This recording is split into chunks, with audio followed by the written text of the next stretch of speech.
إيه، طقيت 50. شو أسوي؟ أطق بريك، أقزر يومي بالجمعيات والسوقة، نتعبث بالدثرة المقطوطة بالمخزن، أين العيال بالبيت وزهقهم بعيشتهم. طبعا لا.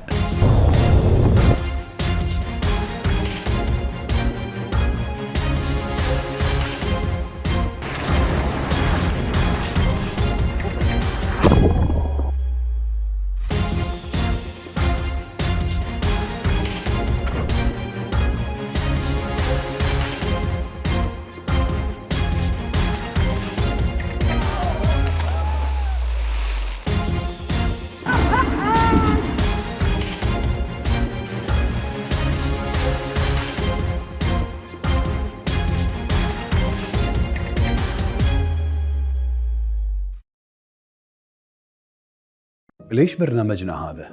الحياة تبدأ بعد 50. سالفته الفلسفة هذه موجودة براسي من زمان، من وإحنا صغار. المسؤوليات توالت علينا، المدرسة، الواجبات، الاختبارات، خلصنا، المسؤولية المهنية، المسؤولية الاجتماعية، الزواج، العيال، خلاص دشينا الخمسينات. زين احنا طول عمرنا عايشين حق الآخرين، ما تبي نعيش حق نفسنا. بس اكو موقف خلاني اصور البرنامج. ذاك اليوم رايح المطار بسافر، طلبت من الكاونتر يعطيني كرسي يم مخرج الطوارئ. طق طق كان يقول لي سيدي ما اقدر اعطيك الكرسي اللي طالبه. ايش حقه؟ كان يقول لي لانك تجاوزت 50. تجاوزت 50 شنو يعني؟ ماكو علاقه يعني.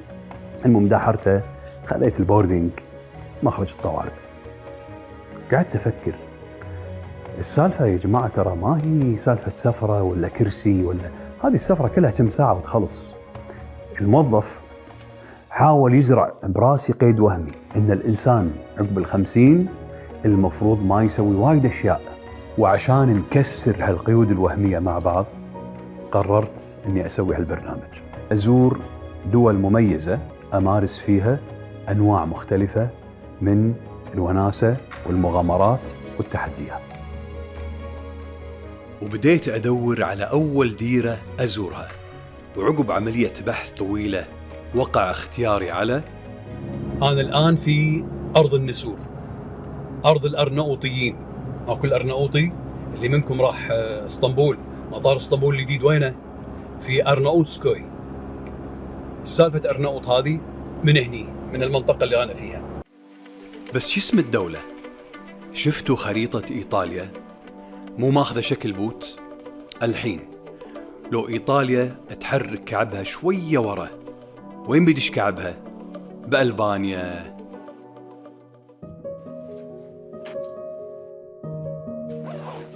أنا جاي ألبانيا حق شيء مميز، شيء يسوى. العيون الزرق، قالوا لي الوصول لها صعب، بس أنا صممت لأن جمالها ساحر يسوى العنوة. يا جماعة الحين أنا في بحيرة كومان في شمال ألبانيا، وجهتي إلى قرية اسمها فالبونا.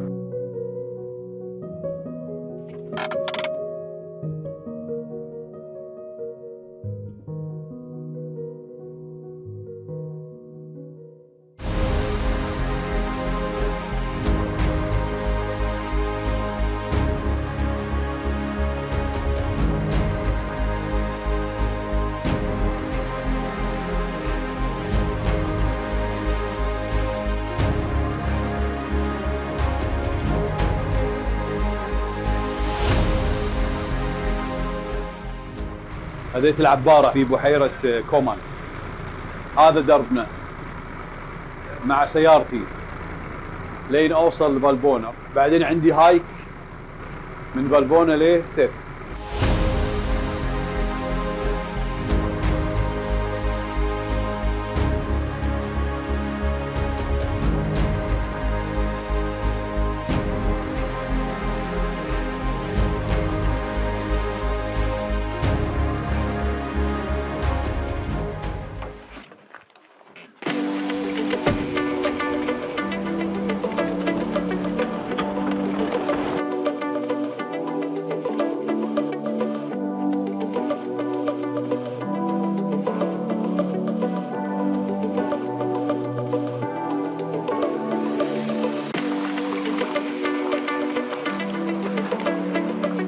Hello there.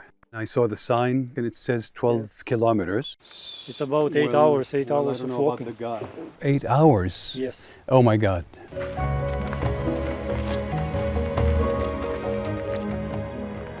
يا جماعة يبدو أني أسأت التقدير مرة ثانية. الحين أنا في قرية فالبونا رايح ثيث. 12 كيلو قدرتها بساعتين. يعني هذا المعدل الطبيعي. الحين مساع يقول لي لا 8 ساعات. 8 ساعات شوية الموضوع زاد شوية عن حده.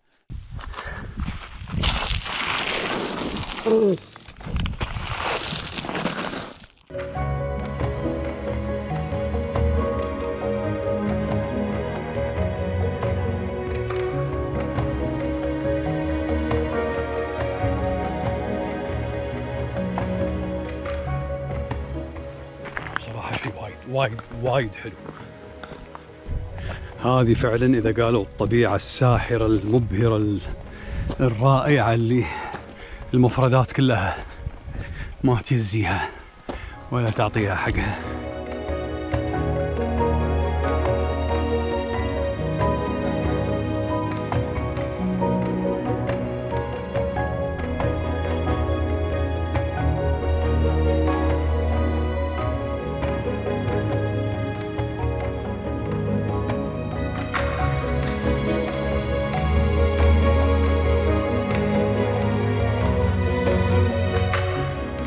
كملت طريقي ليه ما ظلمت الدنيا.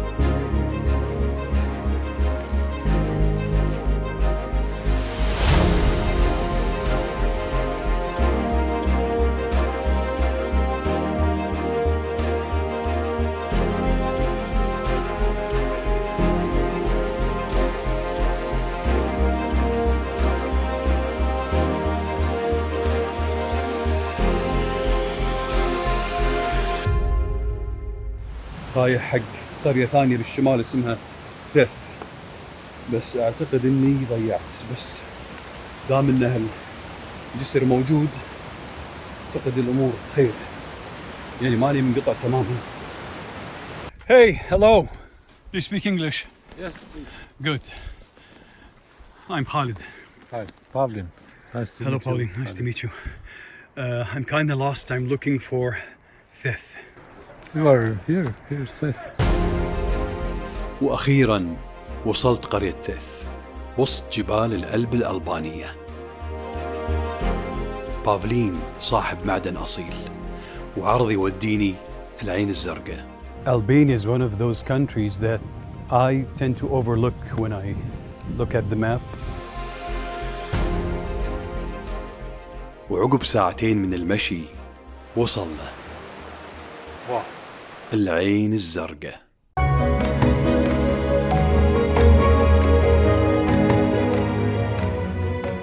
This is what I've been waiting for.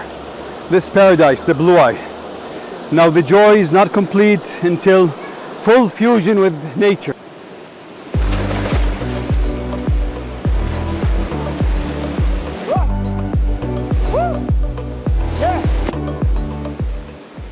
يا جماعة الماي كان مثلج، ما قدرت أتحمل أكثر من 30 ثانية، كنت بموت من البرد، كنت قاعد أتألم، شلت حركتي، ما بقى فيني حيل. باولين شاف وضعي وركض مد لي ايده بيطلعني من الماي قبل لا يصير فيني شيء، بس الوناسة كانت أكبر وايد من العوار.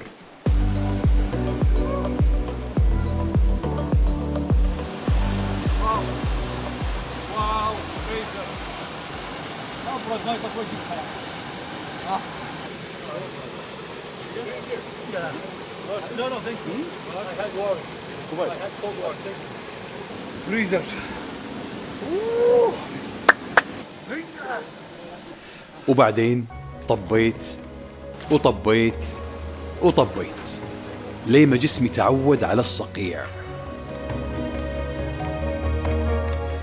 وحسيت بنشوة مريحة، نشوة الاندماج ويا العين الزرقاء، ونشوة تحقيق نص الهدف من رحلتي.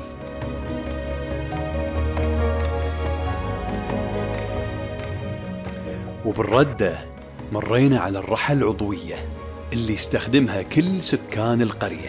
You put the corn here, or the wheat, and then coming down the flour. We use every year the same one, so it's not. It's from 100 years the same maize, but they grow it. So this is considered organic, right? Because it's cold and slow pressed. Definitely, yeah.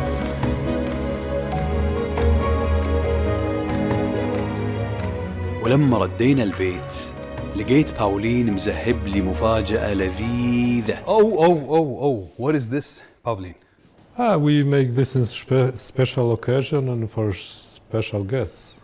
يا جماعة الشيء هذا لا هذا ما يمر مرور الكرام كذي أبدا. الشيء هذا أكبر مصدر من مصادر البهجة والسعادة. حديث بافلين الشيق عن ألبانيا أضاف لي معلومات ما كنت أعرفها عن البلقان. وعقب هاليومين البديعين يات حزة وداع هالمكان الآسر إلى وجهتي التالية.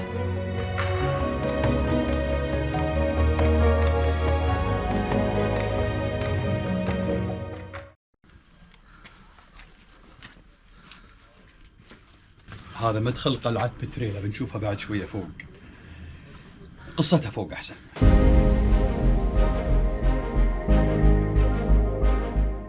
وأنا بطريقي لفت نظري إحدى القلاع، ومنظرها ألقى في نفسي الهيبة والرهبة، فتذكرت قصة الأرناؤوطيين اللي ما كملتها لكم، فقلت أحسن مكان أكملها هني.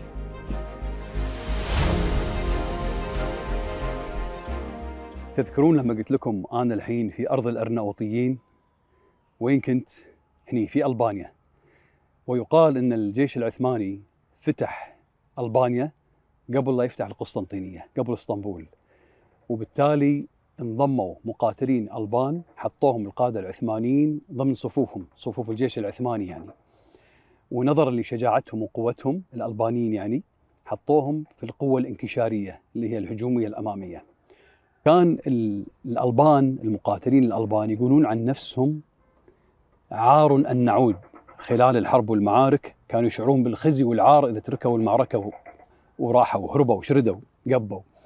تحورت عار أن نعود مع الوقت، أصبحت أرناؤوط، وإلى اليوم الأتراك ما يسمون البلاد هذه إلا بأرناؤوط. أرناؤوطي يعني ألباني.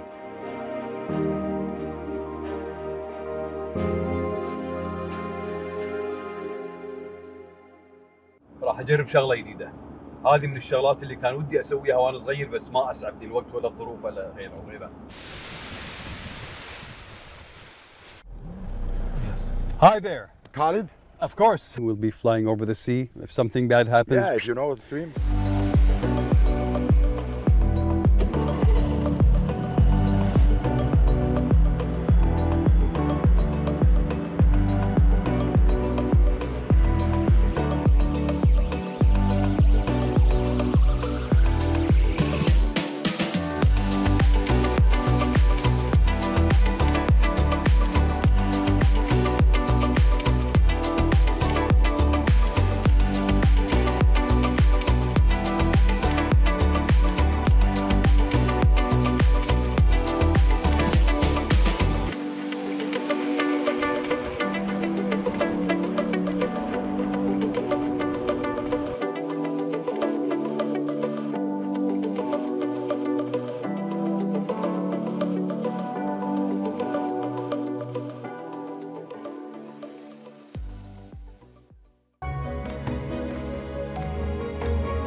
وجهتي التالية كانت صيد السمك بالبحر الآيوني.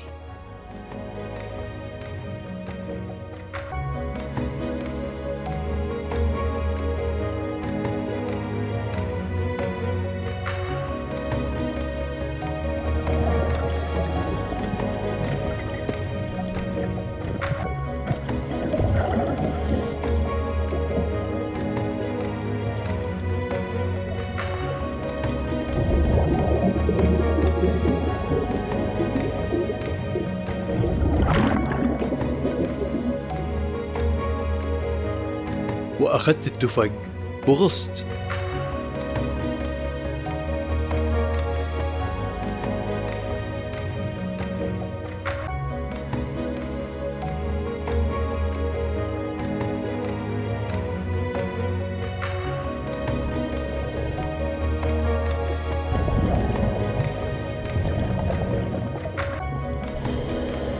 أتلفت يمين، أتلفت يسار، ولا سمكة. أنا كنت الكائن الحي الوحيد بالبحر. الصراحة اندقرت، طلعت من البحر أجر أذيال الهزيمة.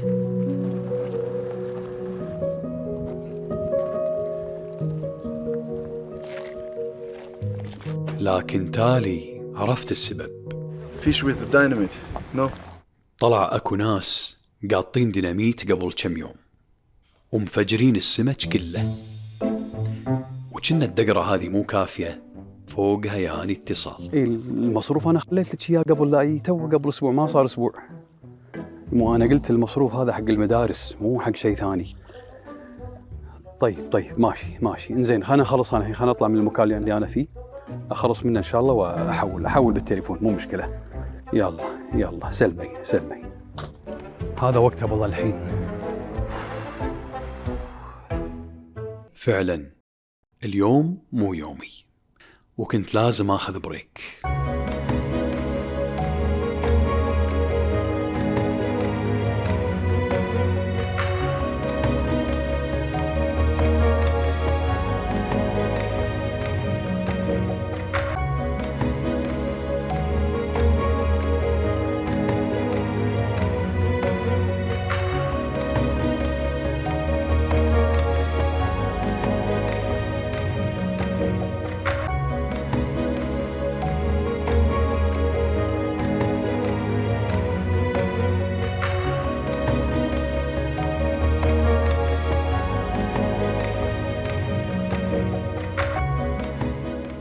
وشوي شوي بديت ارتاح.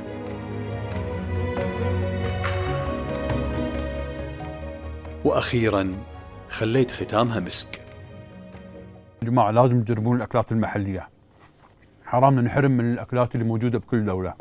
صاحب لي خش تموين 50 كيلو قاطة بالشحن، خدامة سوق مرقة بامية، هذا مو حكي. الحكي هذا اللي احنا شايفينه قدامنا الحين، هذا أول حكي. وثاني يوم الصبح كملت دربي وأنا بكامل قوتي ونشاطي.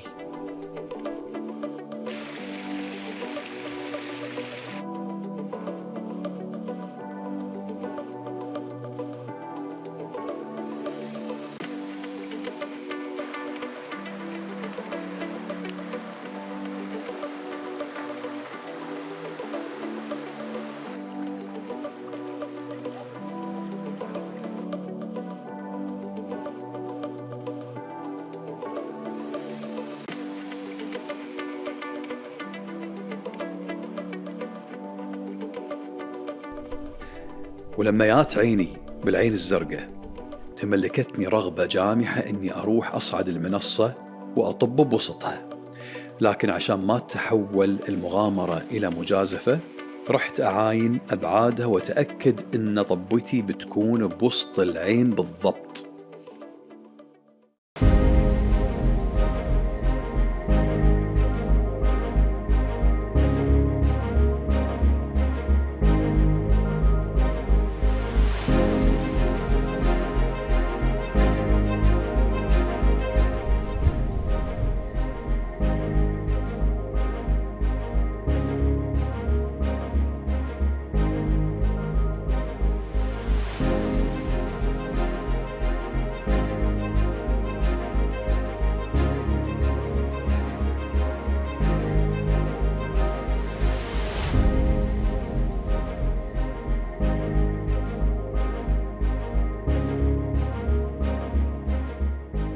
حاولت أرجع عشان أخذ ملابسي، لكن التيار كان له راي ثاني.